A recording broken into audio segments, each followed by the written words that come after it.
We know that we are very close to the fourth position, but we are focused to arrive to Barcelona, and we have been learning a lot of the boat and about performance, so now we know better how to go fast with this boat. We are really confident with the boat. We had a very weather conditions, and we are going faster than the beginning.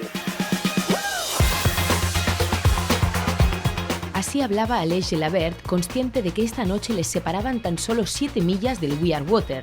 Su velero ha sido el más rápido de la flota, navegando a 14,3 nudos de velocidad. Tensión garantizada entre los dos veleros catalanes en el Atlántico Sur.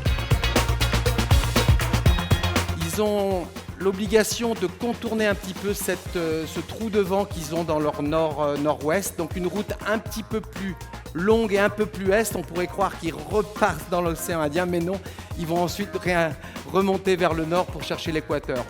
On estime à peu près leur arrivée sur l'équateur dans une dizaine de jours. Pour Renault, lui, est un petit peu au-dessus des îles Malouines, donc il est en ce moment dans un vent beaucoup plus faible de nord, des vitesses beaucoup plus faibles, et ça lui permet un petit peu de reprendre son souffle après plus de 48 heures de vent très difficile au passage du Cap Horn. Et il retrouvera cet après-midi un nord un peu plus conséquent, de 10 à 20 nœuds, qui va lui permettre aussi, lui, de reprendre une route plus rapide.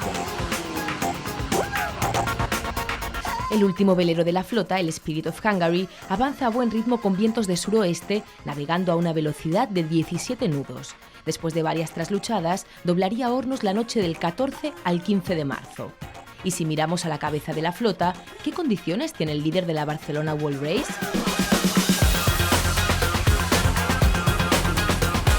Cheminée Poujola a donc quitté la zone d'équateur, donc des vents beaucoup plus faibles, et désormais dans un bon nord-est d'Alizé, puisqu'il remonte directement vers Gibraltar, mais cela dit, il aura obligé de faire pas mal de bords, probablement 3 grands bords, un peu une route en escalier pour rejoindre Gibraltar, qu'on estime à peu près pour Poujola dans 9-10 jours. Y en la lucha por el segundo puesto, el Neutrógena tiene actualmente una ventaja de 200 millas respecto al GAES Centros Auditivos. Los dos veleros navegarán con alisios de componente este que les permitirán avanzar a buenas velocidades hacia el Ecuador. Guillermo Altadil y José Muñoz lo pasarían el 14 de marzo y el velero de Ana Corbella y Gerard Marín lo haría un día más tarde.